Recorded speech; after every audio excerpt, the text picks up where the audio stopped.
Is this the dagger?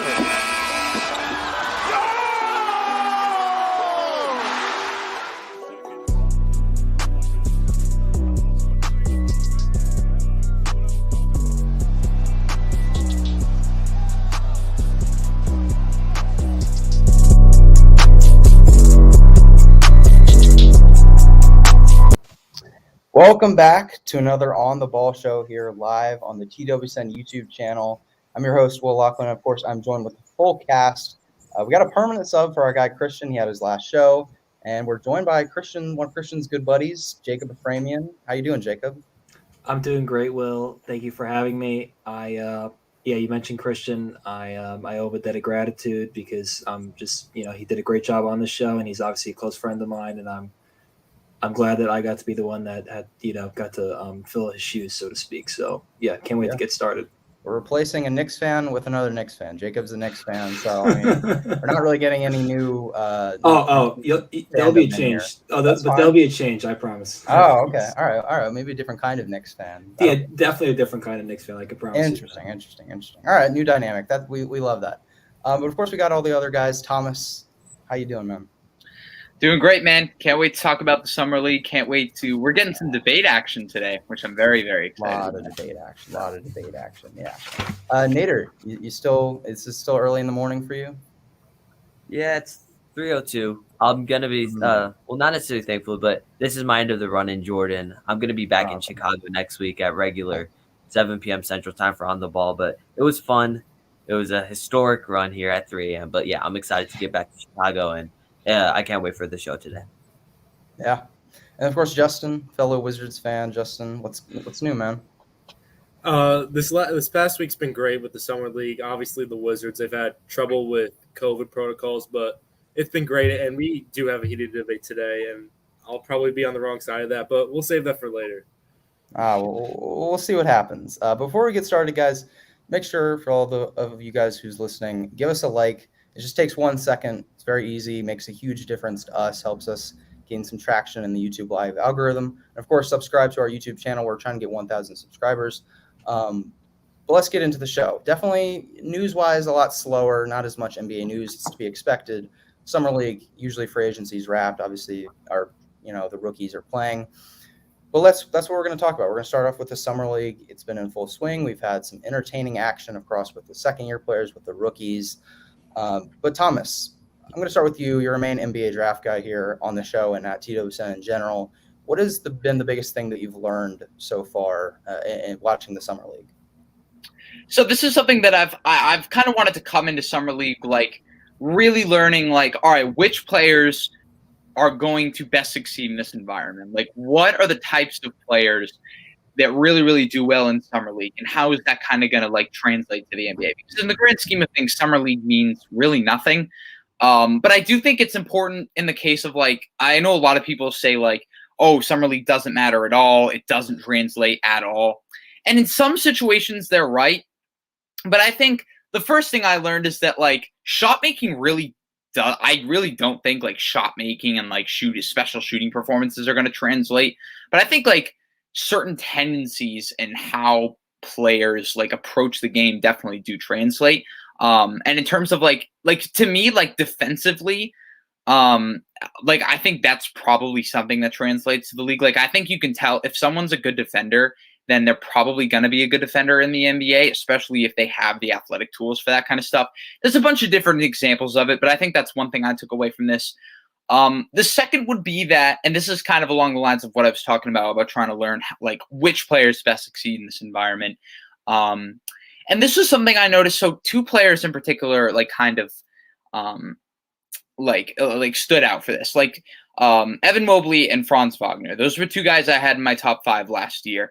The flashes have been there, but I feel like they've both been a little bit timid. Both have just kind of been when they get the ball, they'll shoot sometimes.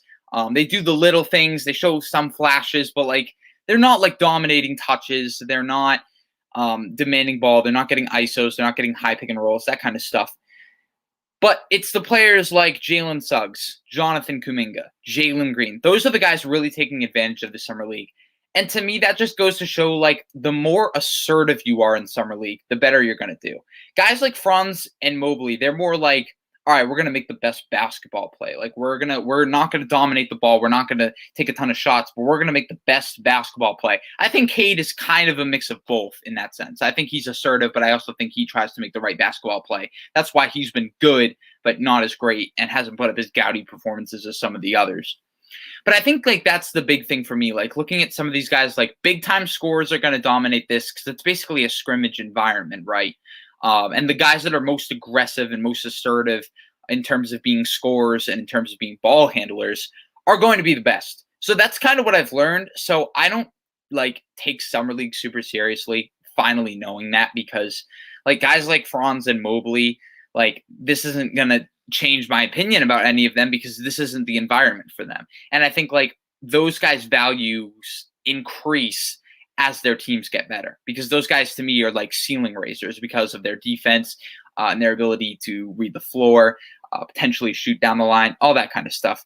But yeah, I've enjoyed it a lot. I mean, again, how much of this can you really take seriously? I'm going to say not a lot. But at the end of the day, I really have learned about, like, which type of players are going to dominate, and, like, how you can really, like, contextualize everything that you see at Summer League. Yeah, I think one of the guys that kind of fits the description you were mentioning is sorry, my mic's off. But Cam Thomas is a guy who kind of fits your description basically perfectly. You know, is he a high volume shooter? He had a couple of nice shots against last night. But Justin, who's the prospect that really stood out to you? Maybe you weren't as high on the draft process. They've just thrived in Summer League.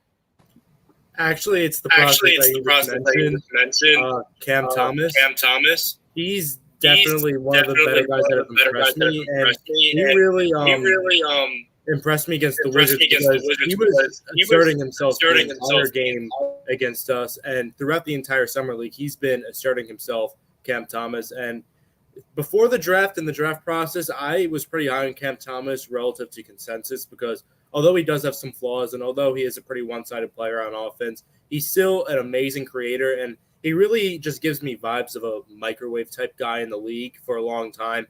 And he's really proving that. And as Thomas said, we really get to see some guys' tendencies. And guys like Cade Cunningham and Evan Mobley, they know that they're going to be, implemented into their game plans right away. But guys like Cam Thomas, especially Cam Thomas, who's on a team like the Nets, that's not a sure thing at all. And those guys that aren't sure about their opportunities, they have to make the most of the opportunity they're getting now, which is something guys like Cam Thomas have done, just asserting themselves so much. And Cam Thomas, I was a little bit low on in the draft process, but still a little high on him as well. So it was kind of mixed for me, but he's really just proven me wrong. All the things that I had, like all the flaws that I thought he had, he still has them. But as a scorer, we're seeing his confidence, and I think that'll translate to the next level with his shot selection. And at times, he won't be the best scorer. At times, he'll get cold. But I also think that it's going to translate his confidence really well to the league. Nader, give me another guy that's really stood out to you in the Summer League that's really performed very well, that maybe you didn't see this from them watching their tape, obviously, before the draft even happened. Yeah, it's not that I wasn't necessarily high on this guy, but Jalen Green, I did believe that Evan Mobley should have been the number 2 pick for the Rockets because overall he was the better prospect. But Jalen Green has looked fantastic. And if there's something that I have learned from Summer League is that you should never take it too seriously. Not to take a shot at you, Jacob, as a Knicks fan, but Ignas Brazdeikis, you would think that he was the best guy to come out of the 2019 draft after Summer League. But someone like Jalen Green, who I was high on, but not, I have definitely noticed the fact that he has generational scoring talent. He has the ability to really become and help this Rockets team boost to another level. They replaced almost another great scorer in Harden with Jalen Green. And now him and Kevin Porter Jr. are going to form one of the best scoring guard young duos that we've seen in a while, I think you can argue. So I just wanted to say that Jalen Green, he's been a really good player. You could tell that he's a very polished player so far. But I'm not going to take things too much because, as I said, I've learned a lot about Summer League. But yeah, he's definitely been someone that I've kept my eye on so far. Yeah, I mean, Jalen Green, Thomas, your description was, the kind of the alpha score first guys thrive in summer league. It's very true. And Jalen Green is like the number one alpha scorer, obviously, in this draft, and he could be one of the best in the league during his prime. But Jacob, talk to me about your Knicks and what you've thought about specifically their rookie, the second round pick, obviously Deuce McBride, who I had them mocked to picking them in the first round, but then they ended up trading back and still taking Deuce McBride. Excellent value. He had a really good, his last game in the summer league was very good. Do you think Deuce McBride, what's your reaction to how he's been playing, and do you think he can help the Knicks right away? Well, first, I'm glad Nader brought up Ignis or what Iggy Brass or whatever. I can't even say his damn name, but who cares? He stinks anyway. But it's funny that you brought that up because I actually was thinking about don't take the summer league too seriously, and I thought about Kevin Knox, who was wonderful in the summer league. If you don't remember, he was great. We were all like, "Yay, Kevin Knox, he's going to be good." And then you see what he is now. He can barely hang on to a damn roster spot. But to answer your question, well, yeah, I think McBride has been promising so far. I like what he brings to the table. It seems like he has good defensive instincts, which is good because of Tom Thibodeau. That's what he's going to want. I think it's going to be interesting to see how he fits into a crowded backcourt because you got Rose, you got Walt Kemba, you got Quickly, and those are just point guards. And, you also have guys that can play the two like Barrett and Fournier and Burks and that are like kind of twos or threes, but still it's going to be interesting to see how he fits. But I like what I see so far. I know we keep banging over the head with this, but I don't take summer league too seriously because it's not worth getting your hopes up a bunch of scrimmages, in my personal opinion. But it is good to see how they do against competition that is either stuff that the guys that they've have already played in college or guys that they're about to play in the NBA. So I think it's worth taking a note in that regard. Yeah, I think my personal thoughts on summer league is that if you can just harness the important aspects of it, then, it's definitely valuable in some areas. And it's like, are we going to look at summer league and be like, these guys are balling out and this is why they're going to be like amazing pros? Not necessarily, but there are certain skills where like, I see Kai Jones attacking a closeout and I'm like, he's going to be able to do this again, going against, he's probably not going to be starting for the Hornets year one right away, but so he'll come off the bench for them, hopefully. And against slower footed big men who come off the bench, he's going to be able to absolutely burn them. And that's going to be a huge advantage for the Charlotte Hornets on their bench. So it's like that's just a skill that he's shown in the G League that I know that's going to translate. So there's certain skills that guys have. Obviously, you see the rookie development because, these rookies, they came in, they had their tape from either college, the G League, overseas, and they've had, several months to work on their game. A lot of times they'll work on their three-point shot, like a Sharif Cooper, who had his really just terrible-looking jump shot at Auburn. It's a lot better now. I mean, in one of these games, he was 5 for 8 from 3, and he hit the game-winning shot, and it was a three-point shot from the corner. I didn't see that at all from Auburn.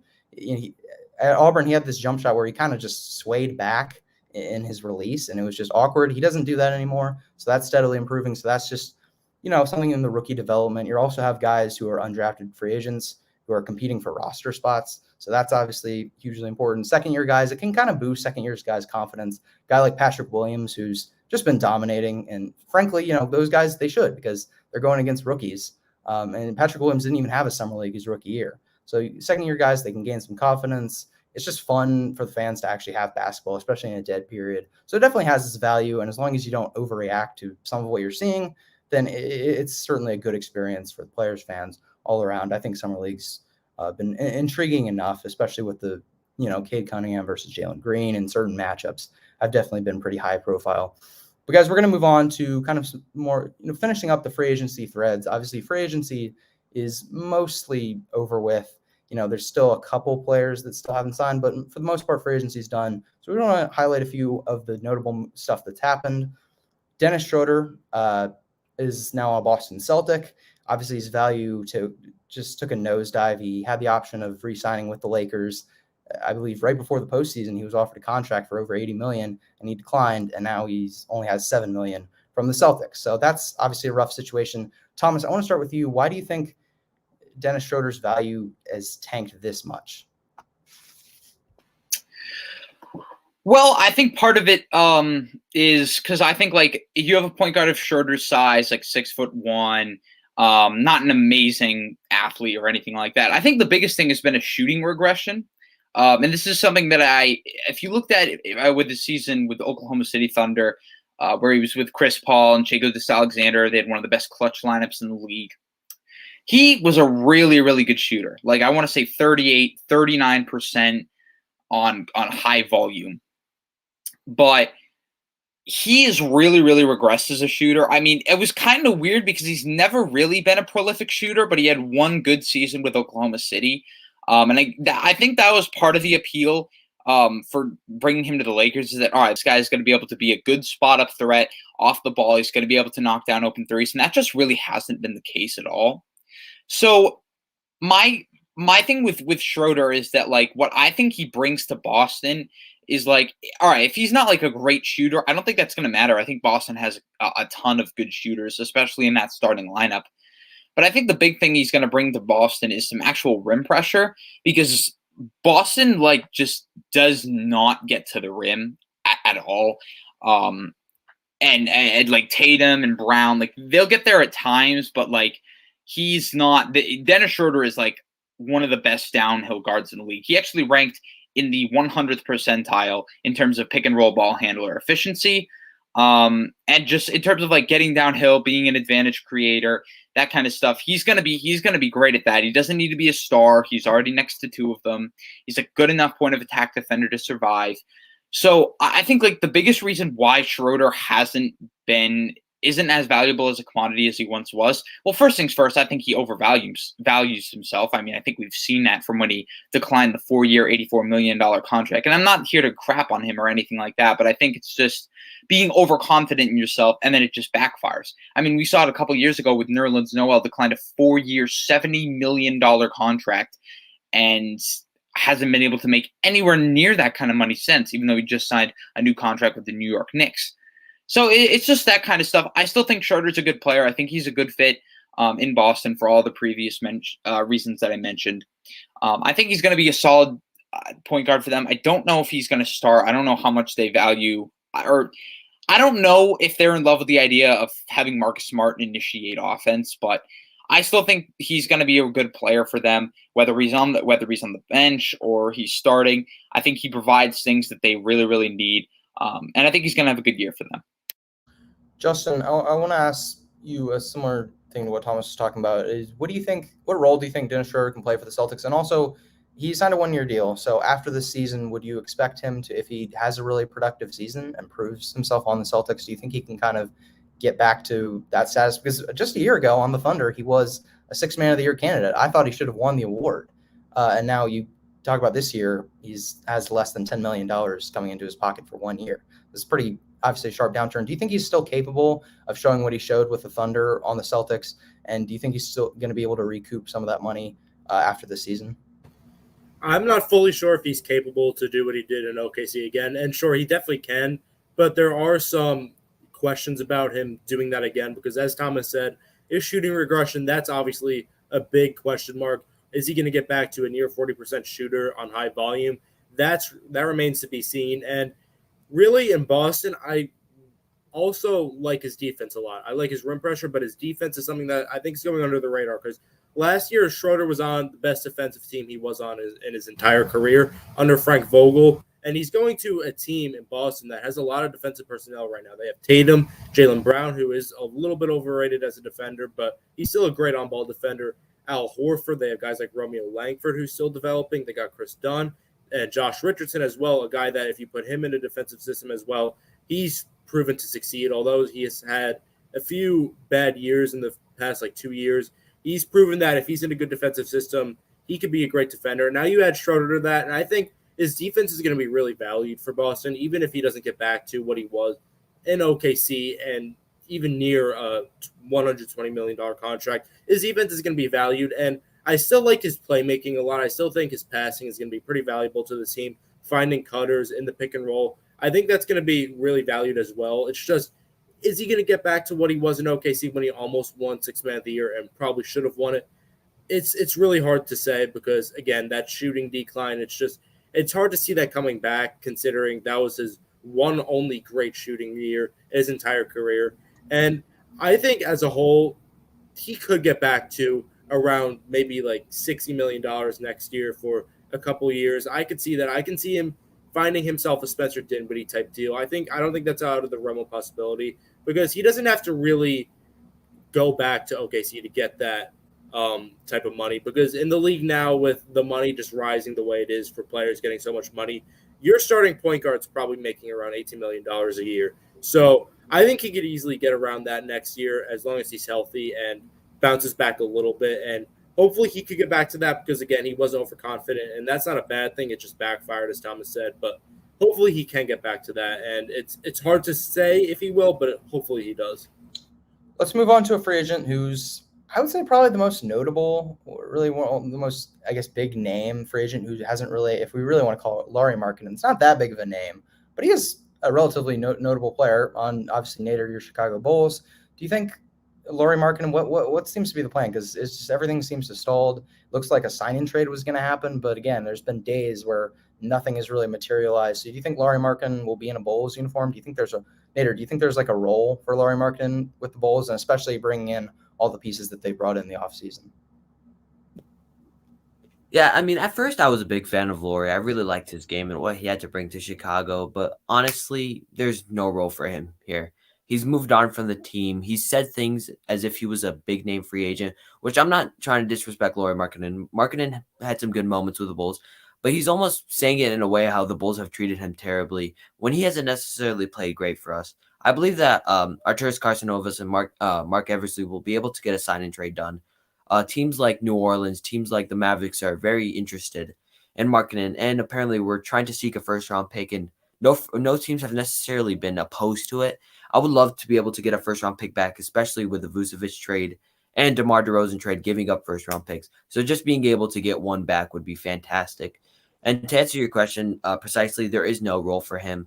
I believe that Patrick Williams will be dominating the role of the power forward, and I don't believe he wants to be a bench scorer at this point in his career. He's trying to go to a team and start fresh in an attempt to really save his career because he hasn't really been a great presence in the Bulls. And to be honest, if he doesn't get a deal right now on a team like the Mavericks to try and replace Kristaps Porzingis, I don't think that his career is really going on an upwards hill. So he has to make sure he gets it.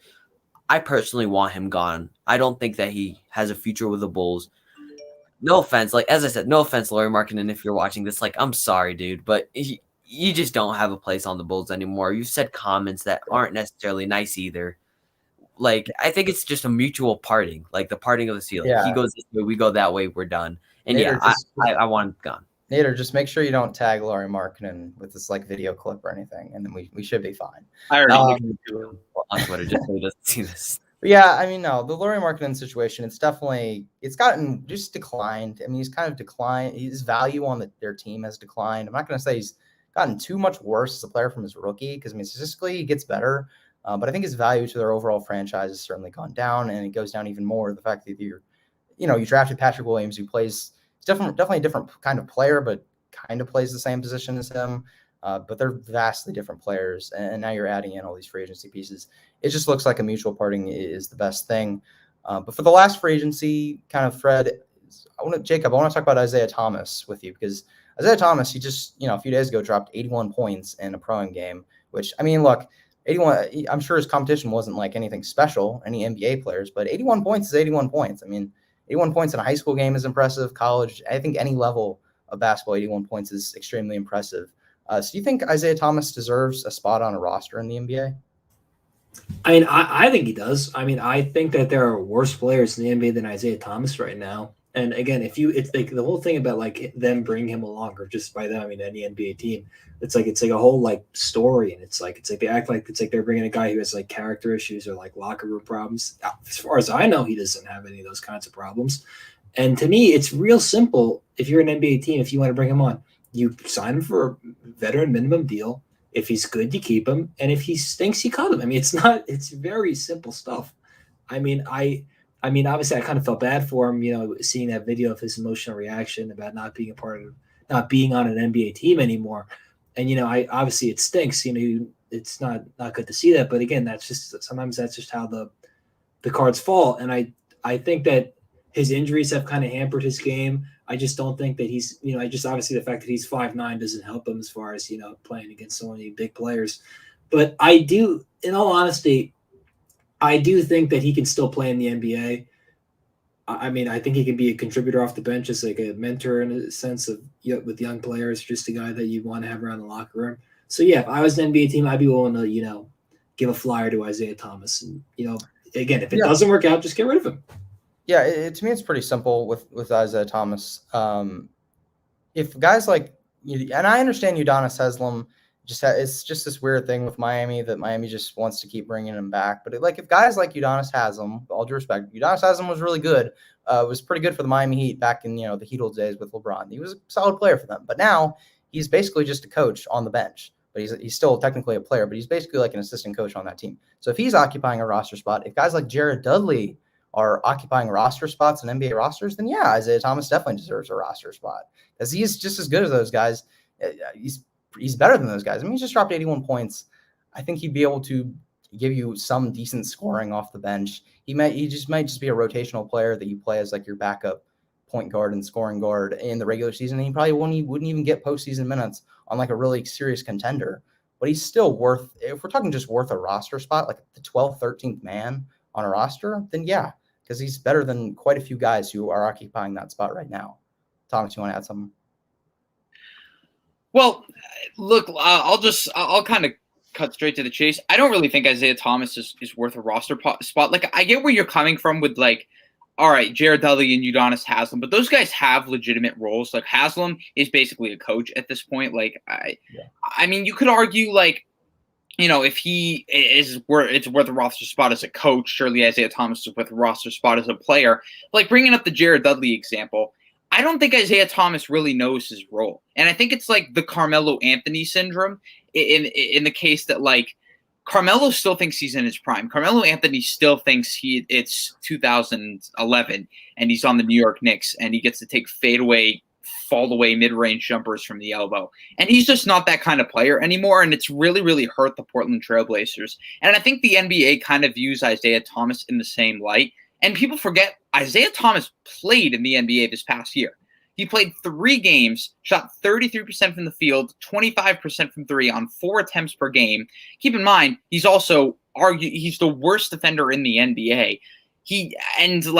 The fact that he keeps going on on this tour saying like, oh, they gave up on me. I still got some stuff left in me. That clearly means that he thinks like he's still an NBA star. And that's where I'm kind of getting at with the Carmelo Anthony syndrome. If you're going to bring Isaiah Thomas in, I just don't think his offense is enough to outweigh the fact that he's going to be the worst defender on the court at all times.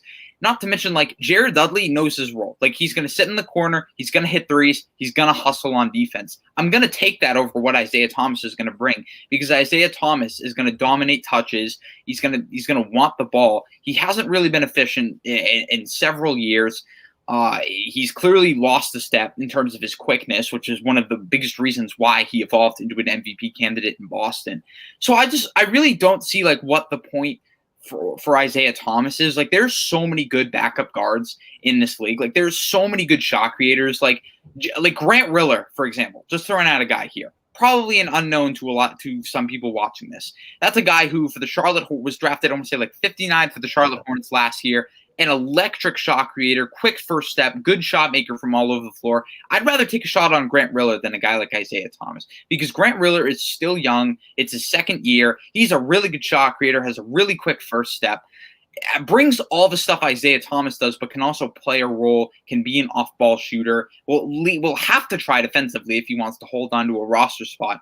So I just don't think Isaiah Thomas understands the kind of player he has to be, and I don't even love the idea of him in a complementary role. So I wouldn't. I see what you're saying, but I wouldn't give Isaiah Thomas a roster shot if I'm serious about winning basketball games next year. I think if we're talking about like giving a actual serious playing time to like if Isaiah Thomas is on my roster and I'm picking between him and like other guards, then yeah, I would probably have him off the team. But my only thing is I would give him a roster spot as long as it's like one of the last roster spots available. I wouldn't be he's not going to be like the 10th best player on my roster. I wouldn't want that. But if he's like 13th, and I guess there are some questions about what kind of role he could play and if he really thinks that. But he hasn't played. I understand he did play a little bit last year. But I don't think – I'm not ready to say that he would just be like that, a Carmelo kind of player. He could be, but I just haven't really seen it for quite some time. So it could be a little bit of counter to him. But like Jacob said, if that stuff does kind of blow up in your face a little bit and becomes a bit toxic, then you just cut him. He's on a vet minimum deal, so it's not really that big of a deal. So I'd give him a roster spot, but I definitely understand not giving him much playing time and obviously prioritizing younger and just more, just younger guards over him. Like that makes a lot of sense. Well, here's the thing, right? Like, and that's another thing too. Like, if you want Isaiah Thomas to be like your 12th or 13th man, then it's like, all right, he's not playing. So you're wasting a roster spot on a guy who's probably, first of all, he's probably going to complain that he's not playing. That's a starting spot. And with like those roster spots, like with the 12th, 13th spot, I'd rather take a flyer on like a young guy or a UDFA or someone that's been working really, really hard in the G League and send them up there, especially if they're young, because I'd much rather take a shot on a young guy and try to get him to develop than take a shot on Isaiah Thomas and not play him when we've already seen the product on the court that's not good. So like, if you're bringing him as like the 12th or the 13th man, like to me, it's like, I'm just kind of like, what's the point when you could just bring a young guy in, maybe see if he can actually develop and become a rotational piece for your roster when Isaiah Thomas probably isn't going to be that. It's also pretty the last thing I'll say on this is pretty team dependent. Like if I was like a team looking for the future, like the Orlando Magic, I would absolutely not bring in Isaiah Thomas. But if I don't know, a team like LeBron's Lakers, I could see them just saying like, hey, IT, let's just join the team, because that's just kind of what they do. Obviously, they have Carmelo Anthony on the roster. They seem to just be targeting those kind of guys. And LeBron, you just play with LeBron and you make it work. And you just kind of subdue your ego because you're going to have a chance to get a ring. So in that scenario, it makes more sense than obviously in other scenarios. Very scenario dependent. We're going to move on to, less news-related topics and more just kind of, these are going to be some fun, creative topics. The first one is on our TWSN Instagram page. Go follow that, by the way. There was a hypothetical, kind of an all-time team comparison. Who would win in a 7-game playoff series between two all-time teams? Number one, or Team A is, I'll just run through it: Steph Curry, Michael Jordan, Larry Bird, Kevin Garnett, and Kareem Abdul-Jabbar. And then Team B is Magic Johnson, Kobe, LeBron, Tim Duncan, and Shaquille O'Neal. It's Team A versus Team B. What team do we think would win a 7-game series? We're obviously going to debate who we think would win, but Justin, I want to start with you. What team are you going to roll with here? This is really tough because, first of all, these guys, just looking at these teams on paper, these are at worst top 12 to 13 players of all time. And just looking at the fit of the rosters, Team A with Curry, Jordan, Bird, Garnett, and Kareem, that's a better fit. It's just with Team B, the only thing that I really think they have against them that could push it over the edge for them is their size and physicality. Magic Johnson at the 1, obviously a really big guard. And then you have LeBron at the 3. You have Duncan. You have Shaq, who's going to be able to do his work on the inside. Kobe, who's going to be able to get buckets. And it's really close because, again, Team A, like Kevin Garnett, he's one of the better defenders of all time, probably top 3 to 5 in that range. So he could be able to contain Shaq and Duncan. But it's tough because of that size and physicality. Now, if I were to make an actual prediction, hypothetically, if this did happen, getting all these guys at their peaks, I would probably go with Team A for the sole reason that they just fit better on paper. And I've gone back and forth on this as a whole, but Stephen Curry, in my opinion, the greatest offensive player ever. I've said it once. I've said it. I'll say it again. One of the best offensive player in NBA history. Michael Jordan, one of the best scorers in history and the GOAT, in my opinion. It's close with him and LeBron, but that's a different debate. And then you have Larry Bird, who's extremely scalable and extremely portable on this team. And then Kevin Garnett, same thing, extremely scalable, and he's going to be that defensive anchor. And then Kareem, one of the better players of all time, obviously at the 5, the leading scorer in history. He's going to be able to get his buckets on the inside. So it's close. I mean, you can't really go wrong with either side, but I would probably go with Team A in 7 games. Nader, I want to hear what team are you going to pick? So when making this post, I was trying to make them as even as possible, and I think I sort of achieved that. But in my opinion, I have sort of a clear favorite, and it was Team A.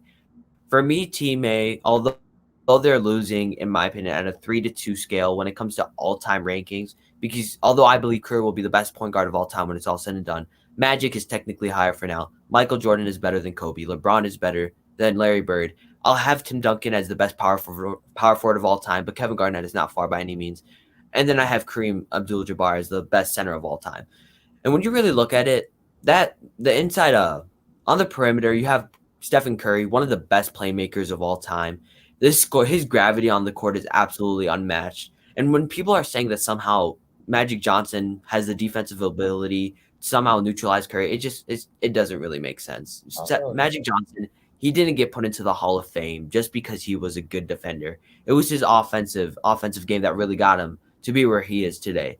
And even with that, when you really think about it, nobody's scoring on Kevin Garnett and Kareem Abdul-Jabbar. Kareem Abdul-Jabbar is probably one of the best rim protectors of all time. His length, his ability to guard the paint, and when you have a guy like Kevin Garnett who's extremely versatile on both sides of the floor, I think that they have the obvious advantage inside at the paint. And when you really look at it, I don't think anybody's stopping a team with Curry and MJ on the same at the 1 and 2. As I said, Curry's one of the best playmakers of all time. Michael Jordan, in my opinion, is the greatest player of all time. One of the best scorers to ever live, if not the best. Not necessarily the most versatile, but the best scorer of all time. I just think that the overall fit, the overall defense, and I don't necessarily understand what Justin's saying about size, but I don't think size is going to be doing much in this situation. I don't think that Magic Johnson's being a floor general is going to really help, especially with the overall fit and defense of Team A. So, as I've said before, I'm going to be going with Team A. Do we have any love for Team B? Thomas, Jacob? Oh, okay, Jacob. Give me the argument for Team B. Well, I just think one of the things that stands out to me about Team B is that, for one, you have Magic Johnson and LeBron, who, in my opinion, are probably, when you think of the IQs as far as basketball players, people with great IQs, they're probably both top 10 in my opinion because of their basketball knowledge, intelligence, and what they could do on the court. Magic Johnson was a wizard on the court. As a playmaker, he was amazing. He always made the right plays. LeBron is very similar in that regard, even if where LeBron is always looking for the open man, and if someone's not open, he's just going to take it himself.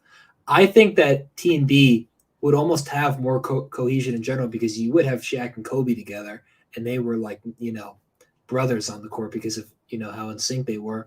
And Tim Duncan would, again, probably the greatest power forward of all time. I don't think people forget, because I think a lot of us, especially people our age, are used to Tim Duncan as he was old, he was kind of stingy, he wasn't that good, he was kind of moved slow and all that stuff. But people forget how great he was when he was young, when he was bouncy, when he was in his prime. He was amazing. He won 2 MVPs. He was a truly great player. And I just think that, again, Michael Jordan, Kobe, everyone's going to compare them both. Obviously, Michael Jordan is a better player. I'm not going to deny that. But Kobe, I think if anyone could take Jordan, to school, it would be Kobe because, again, obviously he copied all his moves. So they both know what they're going to do. And I just like the way Team B is put together because I just think that they have more cohesion. They'd work better together than Team A. And, I love Steph Curry. I think he's I just love him. But I think that he's not the floor general that Magic is. And I think that really helps with the IQ aspect of it as far as being able to organize the team, knowing what to do in what situation. And I just think that even though the matchups may not favor as far as Shaq and Kareem, that's a really tough one. I think Shaq, in a sense, could be able to muscle Kareem out, even though Kareem wasn't a twig, but Shaq was all muscle. He was incredibly imposing. He was kind of like Wilt in that regard, and I think he could be able to give Kareem a lot of problems in the paint. And just all in all, I'm going with Team B. These are two diametrically opposing, really stylistically teams in a way, just because I think Team A fits way better together in the starting five, but Team B, I think just overall talent-wise, I think Team B edges them out. But Team A definitely has the better fit. You look at Team B, has way more size. I think the size is a pretty important factor. I think it makes it really close. I'm still going to pick Team A very slightly in 7 games. But the argument for Team B is when you look at the size, 6'9" Magic, 6'6" Kobe, 6'9" LeBron, 6'11" Tim Duncan, and 7'1" Shaq. That's just incredible. So, Curry's obviously smaller at 6'3", and then MJ is around 6'6". It's just, there's definitely a size advantage that I think, and I'll say this, I've always said that the Kobe and Shaq duo is amazing, but to make that the best trio in NBA history, a LeBron, Kobe, and Shaq trio on the court together is just absolutely unbeatable. And that's just, I've always thought that's just would be an incredible, one of the greatest sights you could ever see, just fantasize as a basketball fan, is that trio, all in their peaks. And that's what we're doing. These are all peaks. So we're taking the best versions of these players and putting them out on the court. I think it's really close. I think that the fit gives Team A a slight advantage. So I'm going to pick Team A just because of the fit. You can play some of them off ball with Curry and MJ being excellent off ball players. When you look at Team B, Magic can't really play off ball. LeBron can't. Kobe kind of can, but can he commit to that kind of role on the team? I don't really know, and neither can Shaq. So you have players on Team A that kind of can. I'm going to pick Team A slightly. Thomas, what team are you going to? I think I know what team you're going to pick. Definitely Team A. I mean, all right. So first off, if we're talking about peaks here, Team A has a 4-1 advantage. So right off the bat, there's already I think the Team A is just flat out more talented. I also think they fit much better. I mean, you have on and off ball playmaking. Obviously, you have like your dominant scorer in Michael Jordan, and then defensively, like here's the biggest thing for me.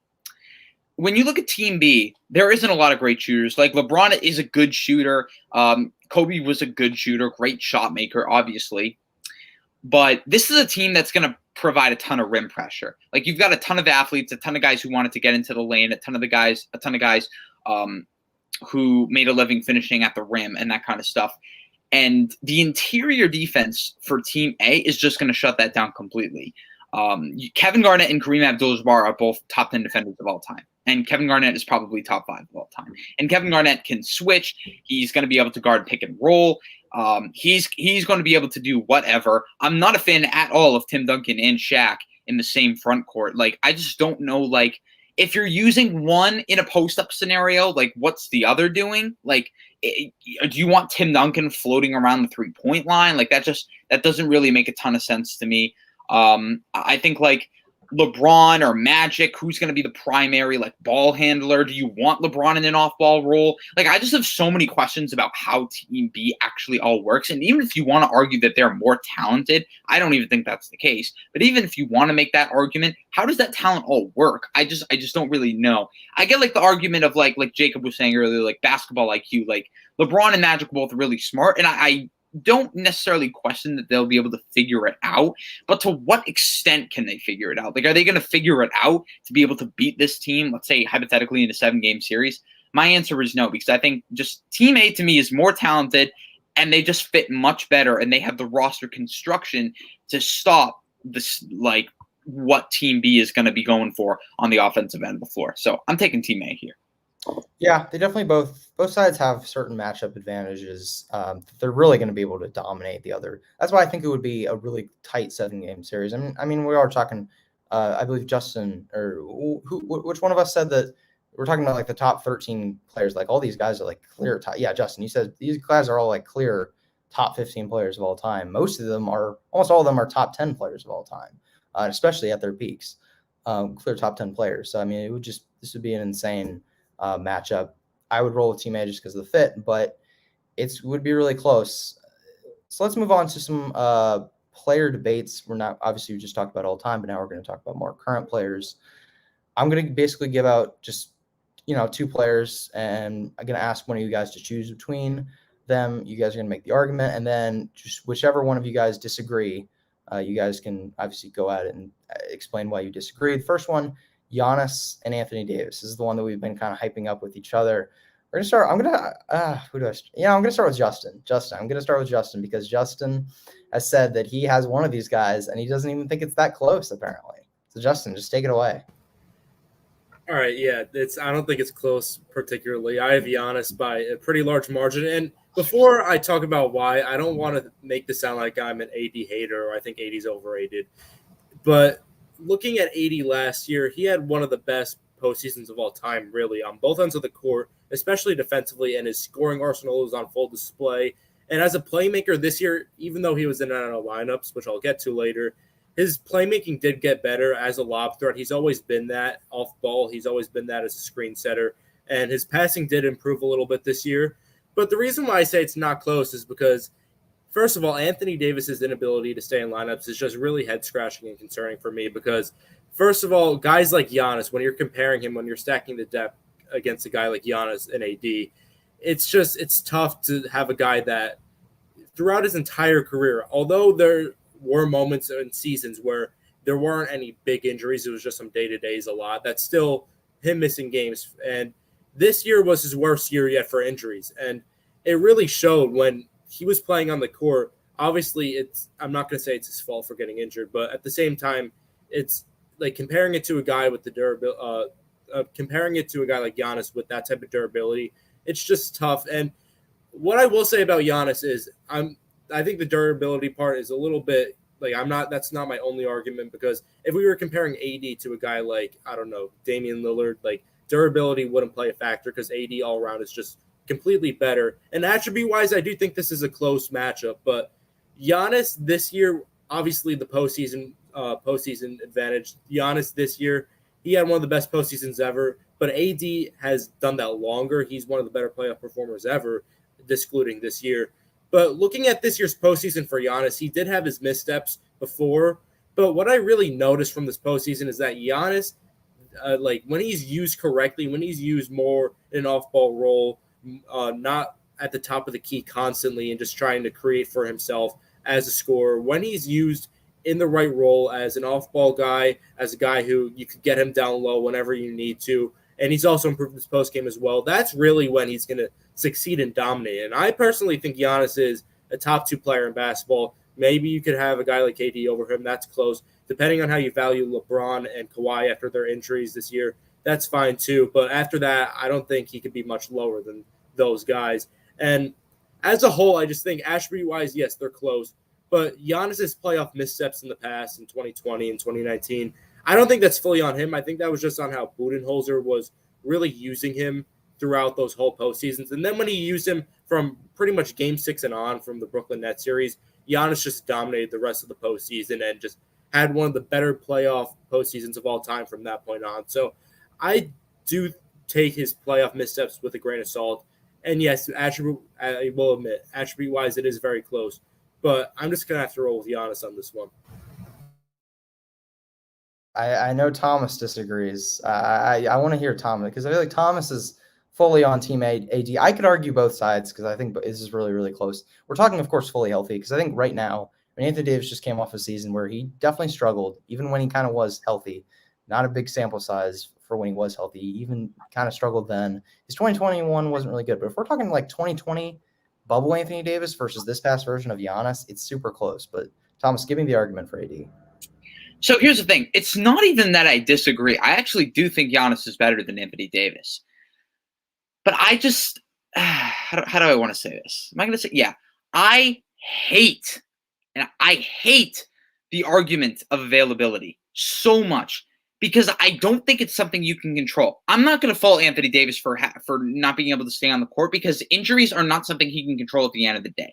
I'm going to look at what they can control, their skill level, how good they are on the court. That's what I'm going to look at because at the end of the day, like unless it's a rare scenario, which in this case it's not, you cannot control whether or not you were on the court. All right. Like if injuries happen, especially if they're in game, which it was with Anthony Davis, that is what it is. But I hate the availability argument because I hate holding things against players that they can't really control. And that's why I'm not even going to necessarily use Giannis's like playoff disadvantages against him, because partially I do think that it was his team that held him back a little bit.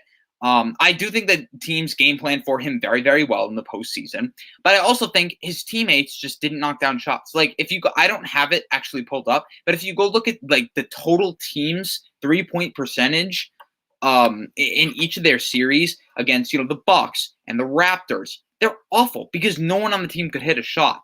All right. So I'm not even going to use necessarily Giannis's playoff sample, but I will say this. Giannis has had one, maybe two good playoff series in his career against high quality opponents. And the only confirmed one was this year in the finals, which is obviously an amazing performance. It's one of the reasons why I have Giannis over Anthony Davis, but it can't be overnoted. Meanwhile, Anthony Davis is one of the best playoff performers of all time. And I know that's a pretty crazy statement to say, but it's really not. 30 points per game in the playoffs, ranks third all time, by the way, and with a 62.1 true shooting percentage, which ranks the highest of anyone inside the top 10 in terms of the playoffs. Those are elite numbers. You could make an argument that, or actually you really can't just because of, he barely qualifies for like the leaderboard because of games played and that kind of stuff.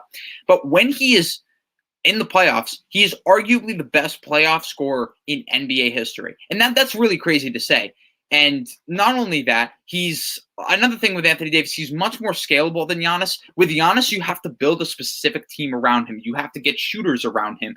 You have to surround him with advantage creators, guys who are going to be able to create their own shot, that kind of stuff. Anthony Davis, you don't have to. You just have to plug him into a lineup. And I think like Giannis to me is a floor and a ceiling raiser. Like I think like in certain instances, like if you have Giannis on your team, you're going to win a lot of games in the regular season, but you also have a chance to win a title because he's that good of a player. I don't think Anthony Davis is a great floor raiser. I mean, we've seen it. Like every single time Anthony Davis has been the number one option. Now, granted, he hasn't been working with a lot. The results haven't been great. But when he's the number two option, he's been absolutely sensational. And the 1 year he was healthy, his team won the championship. Why? Because he's a ceiling raiser. Because he's the best defender in basketball. I know you're going to say Giannis is the best defender in basketball. That's false. Anthony Davis is maybe the best rim protector in basketball. One of the best pick and roll players at guarding the pick and roll in the entire NBA. Super versatile, super switchable. One of the things with Giannis is that he's not a pure rim protector, but he's also not a great point of attack defender. He's more of like a help defender, and he's very, very good at that. That's why he's top 3 defender in all of basketball, but he's simply not the best because Anthony Davis is a much better rim protector, arguably a better on-ball defender, and brings all of the switchability that you want that Giannis doesn't always bring. Giannis isn't that great on the ball. He's fine. He's serviceable against certain players, but if you put him against a quicker guard or a quicker wing, it's not always going to work. So I look at the argument for Anthony Davis, and if the only argument against Anthony Davis is availability, then I'm not going to sit here and say that Giannis is a better player, because if that's the case, that's not the case. Much more scalable, much better playoff performer. You can much better score, better defender. Like the playmaking gap to me, like I guess you could say it's large, but I may have talked myself into thinking Anthony Davis is better than Giannis. To be quite frank, I may have talked myself into that today, but I don't really care. I still think Giannis is better, but I think that there's enough of a case for Anthony Davis to say that he is better, and I think to say that it's not close is blasphemous. One thing I want to add quickly is that in terms of building a specific team around them, yes, Giannis, you have to build a pretty specific team around him to be a number one option, but you have to build a much, much more specific team around AD for him to be a number one option. And I'm not saying this because he didn't do much when he was in New Orleans. No, that's false. I do think Anthony Davis could be the best player on a championship team, but there are a lot of guys who I would take over him in that scenario, and Giannis is one of them. Again, when Giannis is in that role and when he's used as a screen setter, when he's used as a guy who could get down low and could really dominate on the inside on offense, that's his best role, and we saw that from pretty much Game 6 and on in this year's postseason. And availability, obviously, as you said, and I said it too, it's not Anthony Davis's fault for him getting injured.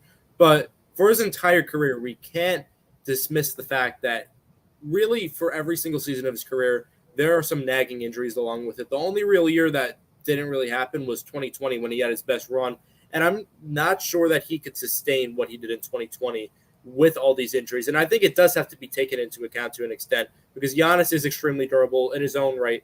And when a player of Anthony Davis's caliber is there, I think it's just tough to ignore the fact that, hey, if your first or second best player on a title team is getting hurt, it's going to be hard to win games if he's in and out of lineups. And one more thing I want to add is you said AD is a better ceiling raiser, and I agree with that. AD is a better ceiling raiser than Giannis, and he's more suited in a second option role. But if you're telling me that Giannis can't be a second option on a title team, I don't think that's a great case because I know this is all hypothetical. Put Giannis in AD's spot in 2020. Yes, AD's a much better fit on that roster, but I think Giannis would definitely win a title with LeBron and the Lakers as well. So I think the gap between them as first options is bigger than it is as second options. And again, I'm not saying you can't win with AD as your best player because I think that narrative is false. But against a guy like Giannis, I think it's much easier to build a team around him because of his playmaking and because of his ball handling in terms of really just slashing and getting guys their looks. I think it's much easier to build around Giannis than it is AD. I think the argument about floor raising, I don't really care about floor raising because at the end of the day, like the amount of regular season games you win as a team, I don't really care, to be honest.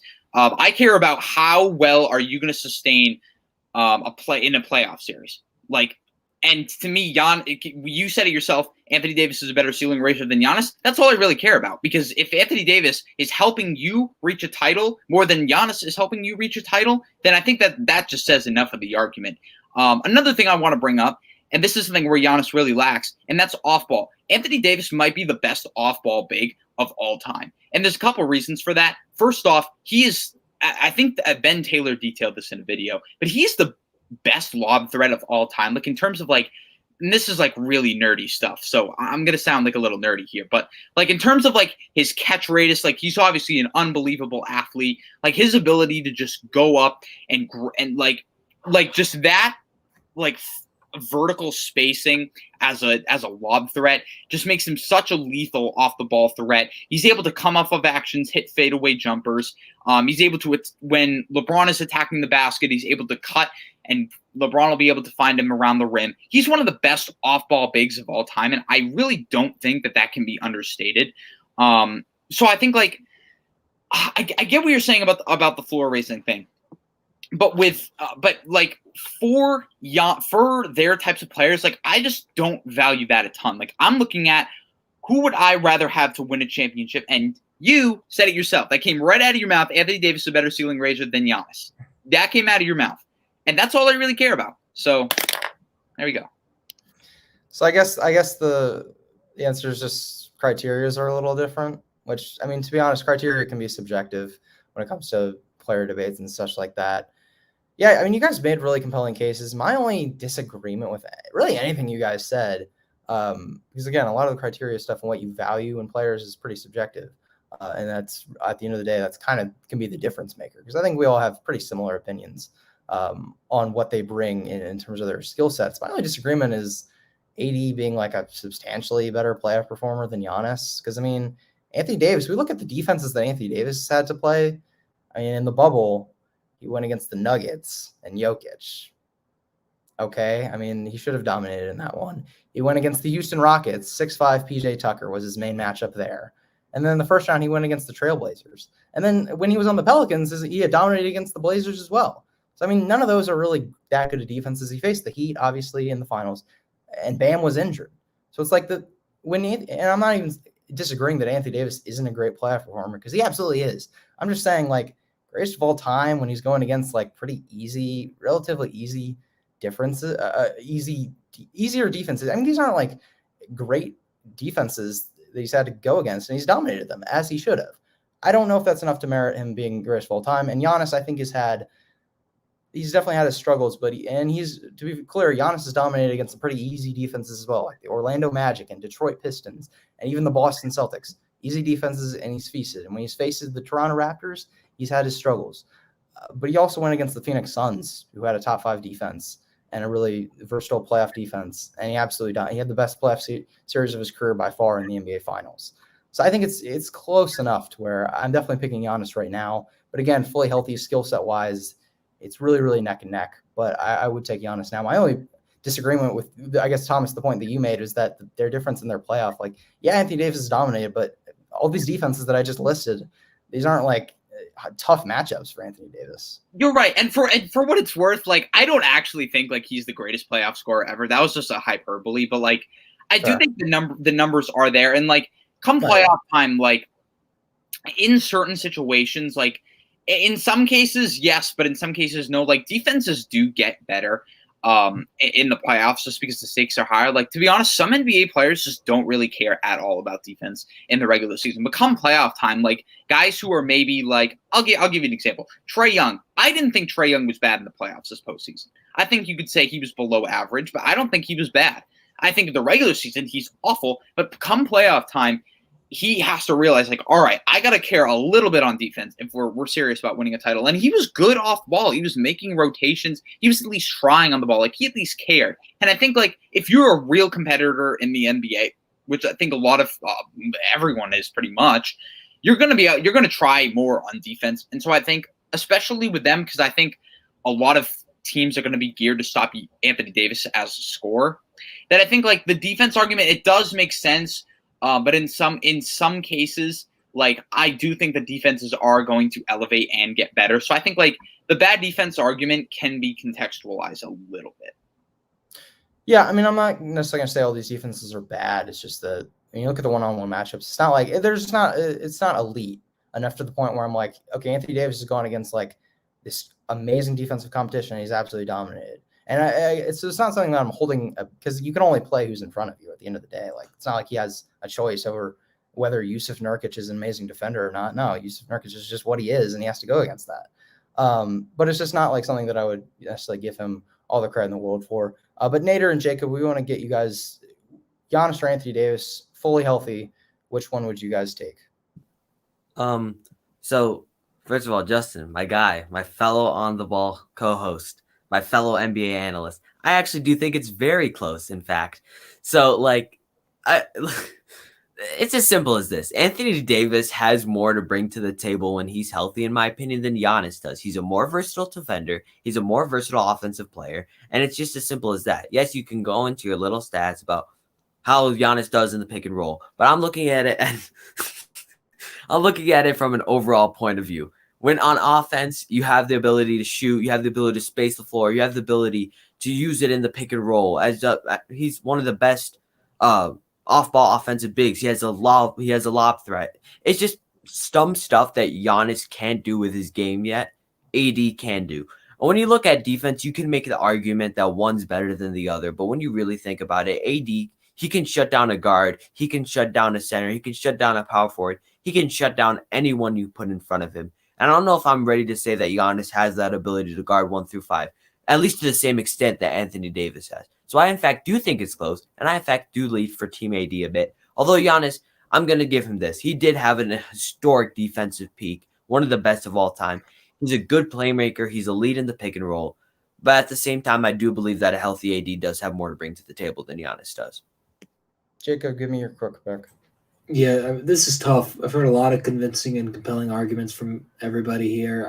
To me, it's like a flip of a coin. I think this is a really tough to go with. Like, who'd you rather take? In my personal opinion, to me, I give it to Giannis only slightly, and I think one of the biggest reasons why I give this to him over AD is because of leadership intangibles. And again, Anthony Davis does not have that responsibility to lead on the Lakers because it's LeBron's team, in all actuality. But I feel like Giannis has the ability to put people on his back, to lead them, to motivate them in a way that I don't think Anthony Davis has that in him. I do agree with a lot of things that Anthony Davis isn't better at, far as like maybe like shooting and like defense in certain ways. And again, like I said 2 seconds ago, I really think it's a flip of a coin of who'd you rather take. But I give it to Giannis by like a hair, very slightly, but I give it to Giannis. It's really close. I don't think any of us are going to deny that. But guys, we're going to move into our last topic. We're going to have more player debates. A couple things that we're going to be doing, obviously, in the offseason really is until the next season leads up to is redrafts of old draft classes and obviously these player debates. We're going to have more of them. Honestly, we just don't have all the time in the world to do. I mean, Thomas commented in our private chat that he wants to do a Levine and Beal. And I say, let's do it. Because Bradley Beal is my favorite player in the league, and he's the best player on my team. And I think he's probably going to pick Zach LaVine. And I really want to have that debate. But we have another topic we got to get into. So we'll do that next week. But we're going to move into our 2011 redraft, the 2011 draft class. We have a whole decade of hindsight to make these picks. It's not exactly too complicated, but, it's just a fun experiment. This is obviously the draft class. Kyrie Irving went number 1 to the Cleveland Cavaliers. You had a ton of sleeper picks. I mean, Klay Thompson was outside the top 10. Jimmy Butler, I believe, was 30th. Kawhi Leonard was picked 15th. So just so many picks, so many star players right now that just weren't, picked in like inside the top 5. And you had Enes Kanter, I believe, was top 3 in this draft. So there's just a bunch of wild stuff going on. So we're going to do the redraft of the top 15 picks in hindsight. I have the first pick with Cleveland Cavaliers, and I'm going to go with Kawhi Leonard. Just because I think he's the best player from this class. Yes, there's, I suppose, the injury concerns with Kawhi, but there's also that with Kyrie Irving. Like Kyrie Irving, since he got injured in 2015 in that final series where the Warriors won their first championship, Kyrie Irving's been a relatively injury-prone player as well. So we're talking about durability. Yes, Kawhi is, but also Kyrie. And Kawhi's a superstar. Kyrie is one of the high-level stars, I think, in the game, but there's just a difference there. Kawhi Leonard's the best player from this draft class. he's going to be number one. And I mean, if he was drafted in 2011, it would be really odd because I don't know if LeBron James would go back to Cleveland, because one of the reasons he went back was he had a point guard in Kyrie Irving that he wanted to play with. Now you have Kawhi Leonard, who plays the same position as LeBron. So interesting dynamic, but number one pick is going to be Kawhi. The number two pick is going to be Jacob. You have a number two pick. Yep. Minnesota Timberwolves here. I made a joke earlier to the guys that I was going to say that I would have them taking a different bus instead of Derek Williams, because they're the Timberwolves and that's what they would do even if in a redraft, because that's what, again, this is a team that had 2 picks in the top 10. They took Ricky Rubio, and just to top it off, they took Johnny Flynn. And no, Johnny Flynn, I don't know what the hell happened to him. I mean, he was garbage. I don't know where he is. What again, just off the face of the earth. And that just shows how, incompetent they are. I mean, Stephen Curry, again, Stephen Curry is technically a point guard, but you could play him at the 2 because of how prolific of a shooter he is. But to get to the point, who I would take it to, I have a lot of great options, but I think this may come as a surprise to some. I have to take Klay Thompson with my second overall pick, and I'm going to tell you why. I do not want the headache of Kyrie Irving, who I just cannot stand because he's just so annoying, because I never know when the hell he wants to play, when he wants to disappear, when he wants to. He didn't go to your Knicks, that's why. Well, no, I didn't want him on my. No, I did not want him on my Knicks. I would have. This is going to sound ridiculous, but I'm not going to. No. Don't put up those stinking air quotes. I did not want Kyrie Irving on my Knicks. I really, and this is going to sound nuts, but I'm going to say it anyway.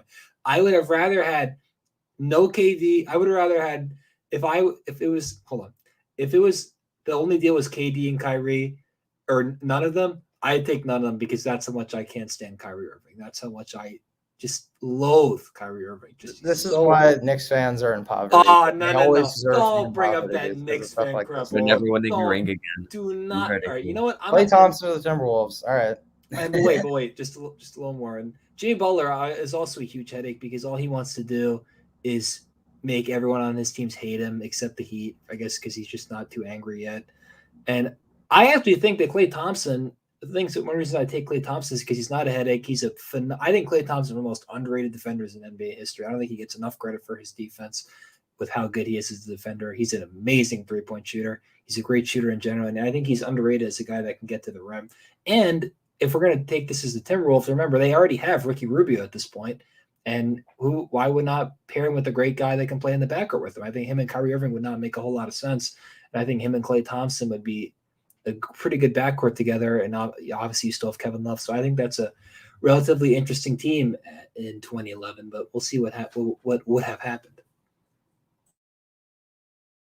Yeah, so I have the 3rd overall pick with the Utah Jazz, and surprisingly, Kyrie Irving is going to be falling, another player on the board. I'm going to be taking Jimmy Butler with the Jazz. Well, Thomas, I know you're a bit angry. I guess you like Kyrie Irving. I like him too. I don't hate Kyrie Irving like Jacob does, because he was salty that he didn't sign with him a few years ago. But the reason I'm going to be taking Jimmy Butler is because, if people don't know, Darren Williams was one of the best point guards in the NBA at this point. Obviously, the longevity point of him being great for long wasn't necessarily the best, but at the same time, Jimmy Butler fits in. They needed a shooting guard on this team. And to play him next to Darren Williams, it makes sense. Obviously, putting 2 ball-dominant guards in Darren Williams and Kyrie Irving next to each other just wouldn't make sense. And Kyrie has his issues, but at the same time, Jimmy Butler, better overall fit, and you could argue that he was an overall better player for the Jazz in this instance. So yeah, I'm going to be taking Jimmy Butler. I'm sorry, Kyrie Irving fans, don't hurt me. Wow, you guys made this really easy for me. A really easy pick for Cleveland. And Jacob, I completely disagree with your pick. Nader, that was a great pick. But back to Cleveland, their second pick in this draft, number 4 overall. Will was talking about earlier, LeBron wanted to play with Kyrie Irving, and they're going to get Kyrie Irving. So they're going to have Kyrie and Kawhi Leonard. There's not much explaining to do, because after Kyrie Irving and after the other 3 guys that were picked, it's a pretty big drop-off, I'd say. And Kyrie Irving, one of the craftiest scorers we've ever seen, one of the most skilled scorers we've ever seen, and overall one of the better players in the entire league right now. And yes, he does have a track record of causing problems in the locker room. And with Kawhi Leonard there as well as LeBron James, he most likely will go down a path of requesting a trade again once 2018 hits. But it's Kyrie Irving. It's an undeniable talent, and I don't know why you wouldn't pick him. The only real other option at point guard here would be Kemba Walker, and maybe if you're crazy, Isaiah Thomas. But they're not on Kyrie's level. So I have to go with Kyrie Irving, and I don't think it's really there's really no thought in my mind. Well, let me just say this. Celtics fans, they thought they said Isaiah Thomas was better than Kyrie Irving, and then once they flipped teams, they said Kyrie Irving was better. So it was a mystery back then. But Thomas, you have the fifth pick. I think this pick's another easy one. You brought up Kemba Walker. He's not really in consideration here. The only other guy that I somewhat, I guess, kind of considered, didn't really consider, was Nikola Vucevic, but I don't think Vuce is on this player's level. I think it's Tobias Harris by a pretty fair margin. I'm a pretty huge Tobias Harris guy. Like I think he had a really, really efficient scoring season with the Philadelphia 76ers, was a really good shot maker, really good three-point shooter, really good mid-range shooter. I think like last year he wasn't used correctly by in Philadelphia when Doc Rivers wasn't on the team. And then Doc Rivers comes along and all of a sudden he's back to the level he was at when he was with the Clippers under Doc Rivers. I don't think that's I don't think that's a coincidence. I think that Doc Rivers' ability to maximize Tobias Harris is what has formed him into an all-star level player. 20 points per game, 60 true shooting percentage. Really, really rock solid defender, good secondary passer, good rebounder. Just does a lot of the little things. I don't think he was terrible in the playoffs this year. 22 points per game, 56 true shooting. A little bit of a drop off, but not a huge one. I think this is a very easy selection. I don't really see an argument for Tobias Harris over Nikola Vucevic. If you want to absolutely stretch it and say healthy Kemba Walker is better, I'm still going to argue you on it, but like, I guess I won't hate that argument, but I think it's Tobias Harris by a pretty fair amount. I'm really happy right now because I have the sixth pick, and that's my Washington Wizards, and I have a chance here to rewrite one of the biggest wrongs that my franchise has ever done. Jan Vasily? In real life, they picked Jan Vesely. Who is that? Yeah, I don't know. I have no idea. They picked Jan Vesely. Right now, the Wizards at this point in 2011, they had John Wall. So I'm not going to pick Kemba Walker because that's just, we have multiple point guard. That just makes no sense. So I'm not going to pick Kemba. I'm going to pick Nikola Vucevic because I feel like he's just clear.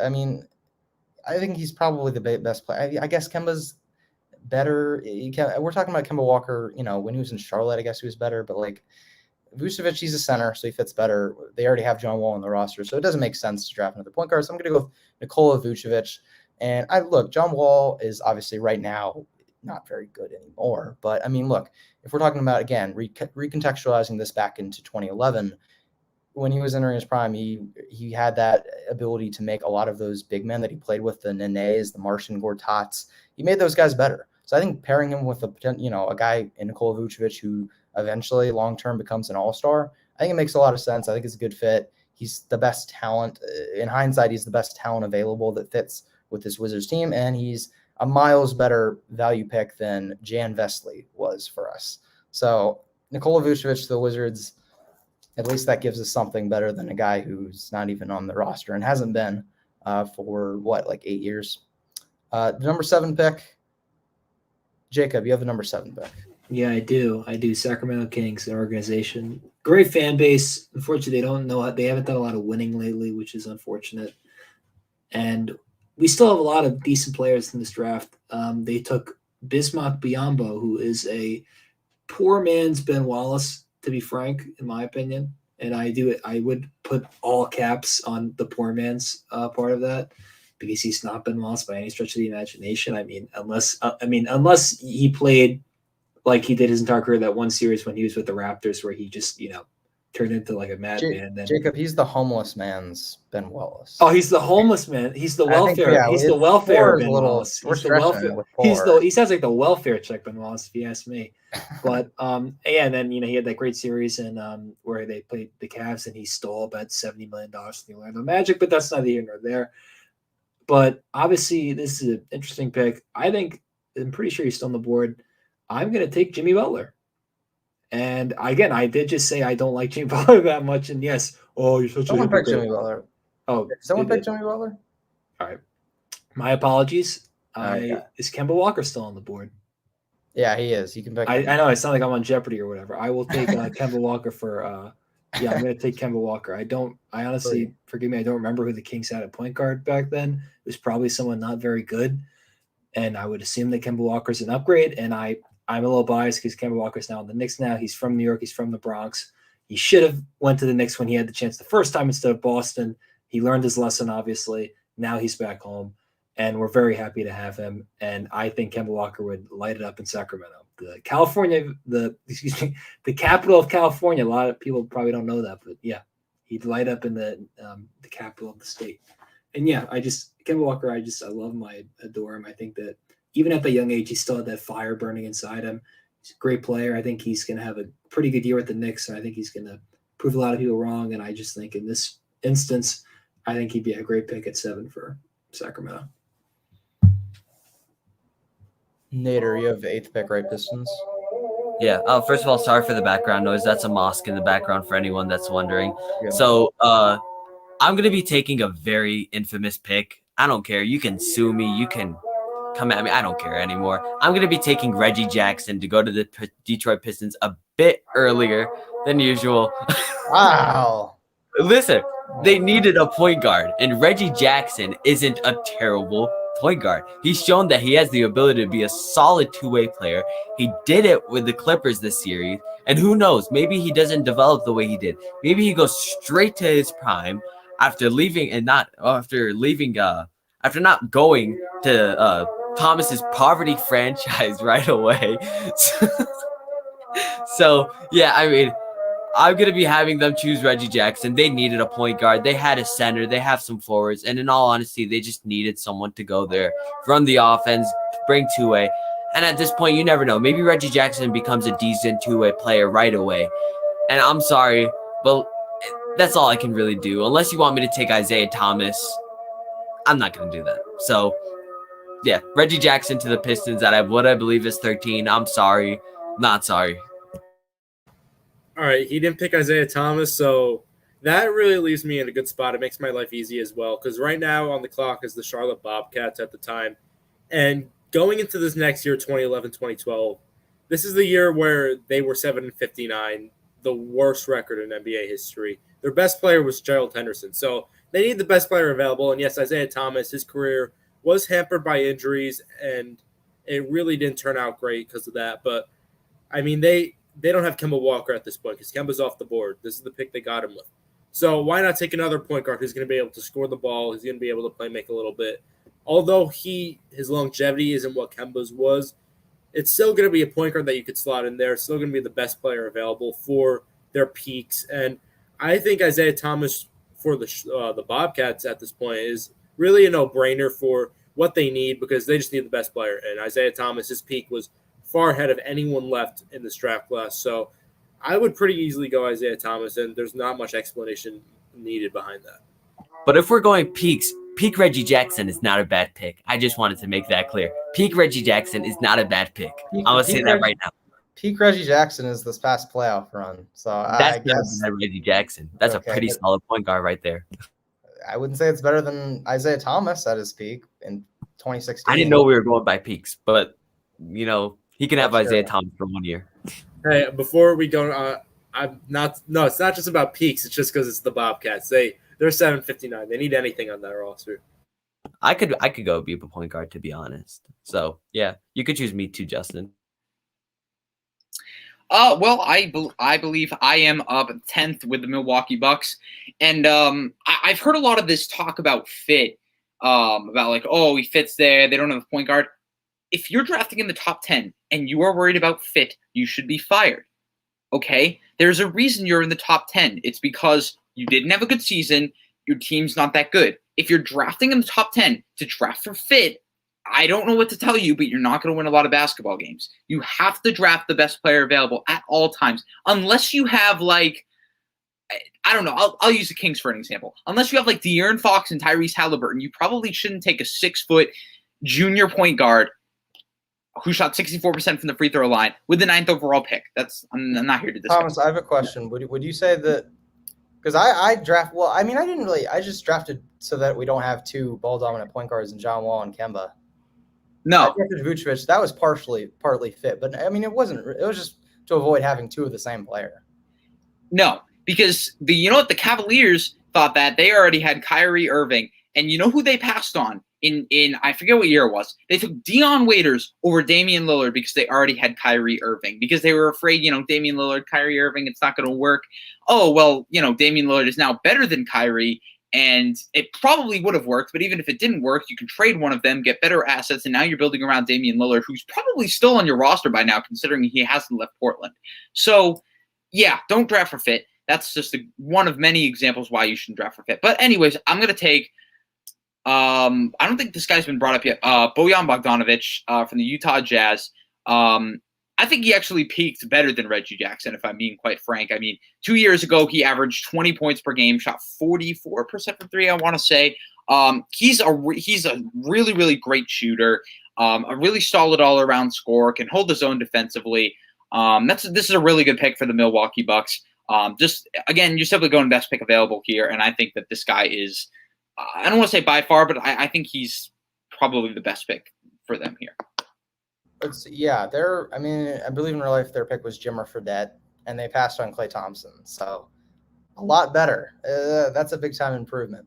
All right, my last pick in this is going to be the Golden State Warriors, who unfortunately cannot draft Klay Thompson because he was picked second. They're losing a splash brother. It's really unfortunate. I have to go best player available here. I guess I'm going to go with Jonas Valanciunas as my pick. I think he's probably the best player on the board, or it was either one of Jonas Valanciunas or one of the Morris twins, but I'm going to go with Jonas Valanciunas. Definitely Jonas.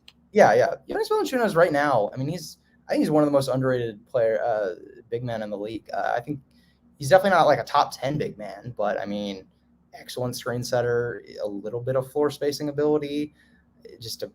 He's just good in a lot of areas. One of the best defensive and offensive rebounders in the league as well. So I think he's just a really solid role playing big man. And to me, he's just the most consistent threat out of all these guys. I think he would work with the Warriors at 11. It's the best pick here. Obviously, look, you're not going to replace. You can't get a player like Klay Thompson. It's impossible with the players on the board. So why not just get the best player at 11, Jonas Valanciunas? I think he's the best player on the board. So the Warriors are going to take him. But the next pick, I believe, Utah Jazz. Justin, you have the next pick, right? Or no, Jacob, sorry. Sorry. Yeah, we do have the next pick. And I'm a little disheartened, this lack of appreciation for Jonas Valanciunas. I'm really disappointed. I'm just got to be honest. I just don't understand why we are selling him short. Think about this. The Pelicans just got him for like nothing. They got him for like a bag of chips, for crying out loud. I don't know what the hell Memphis is doing. And I love Jonas Valanciunas. I think he's going to be great. I wish they still had Lonzo Ball, because to me, Lonzo Ball would have been a perfect fit for this Pelican team. I don't know why he felt so. It's unfortunate he felt so inclined to leave, but that's another story. Anyway, getting back to business with the 12th pick. The Utah Jazz were in rebuild mode, obviously. This is not them at their peak. This is them, in the dumper. And I'm going to take Alec Burks, because to me, I want a guy that can, do a little bit of everything. I want someone that can, reinvigorate my team as a guy coming off the bench, as a guy starting, guy that gets me buckets. And I want buckets because, they were 11. They weren't very good that year, obviously. And they were kind of, as I said, in the dumper. And if I'm them, I take a guy like Alec Burks, just simple and plain. Yeah, with my last pick in the draft, I have the Phoenix Suns. And I'm not going to be letting one of the Morris brothers drop down a bit more. I'm going to be sticking with the original pick from the actual 2011 draft. And I'm going to be selecting Markieff Morris. Although I believe that Marcus Morris is the better twin. But just listen. I know Marcus Morris is the better twin. And I would have been plugging in Nikola Miratich. But at the same time, this Phoenix Suns team did need a bit more versatility. They're a borderline playoff team, and their power forward and their power forward center positions were pretty weak. So getting a guy like Markieff Morris that can play small ball center, that can get plugged in at the power forward and get plugged in at the small forward is something that I think they needed. And by no means am I saying that he's just better than by Marcus Morris and Thomas and Justin. You could be mad all you want, but this pick fits with versatility, and this is what this Phoenix Suns team needed. And this isn't the top 10, so yes, I can draft for fit and overall talent Thomas. Nader just went against Thomas's entire philosophy. Nader, I'm really mad not that you picked Markieff Morris because it's a reach. I'm mad because he was my next pick, because that may have been biased as a Wizards fan, but Markieff in 16, 17, and 2018, he was great. But I'll pick his brother. I'll pick his brother at number 13 for the Houston Rockets, or number 13 or 14 for the Houston Rockets. I'll take Marcus Morris.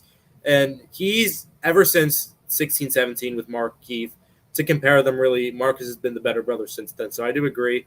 But as a whole, Marcus Morris, he's been pretty inconsistent throughout his career. But regardless, he's a great shooter. He could create if needed to. He could create his own shot. And really, it's just like I think he's the best player available right now. Nikola Miratich is the only one that I would say comes close. But at the same time, Miratich left the league a few years ago, so that probably wouldn't have changed. So I think Marcus Morris is the pretty safe and easy pick here. And for the last pick, I'm actually going between two guys that aren't in the NBA. The first one, who it's actually very unfortunate what happened to him.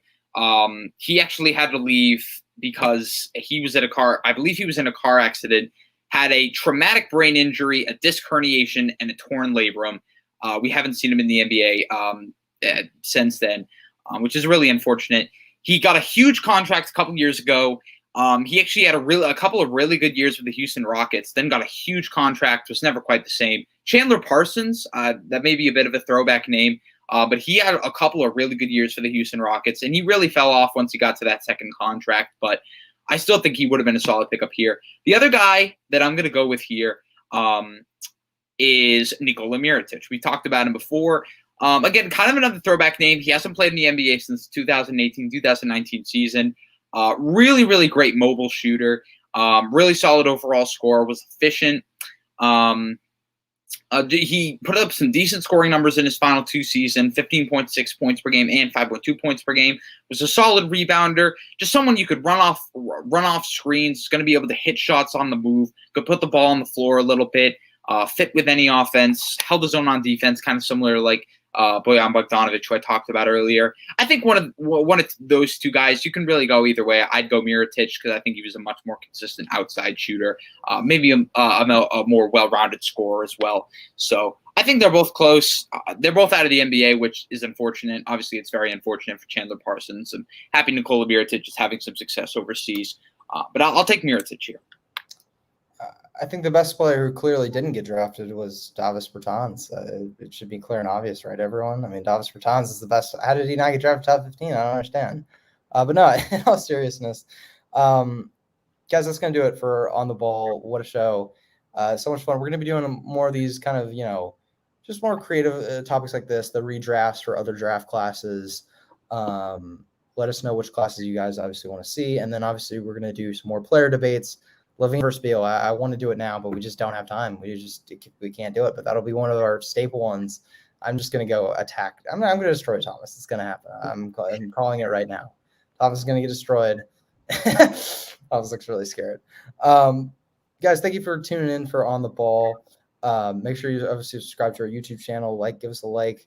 Download the TWSN mobile app for just more content from us and everyone else at TWSN.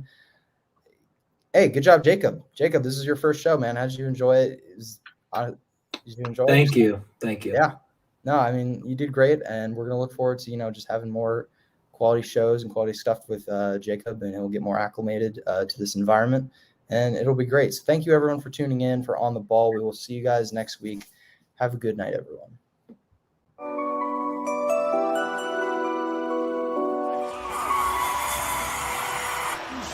Is this the dagger?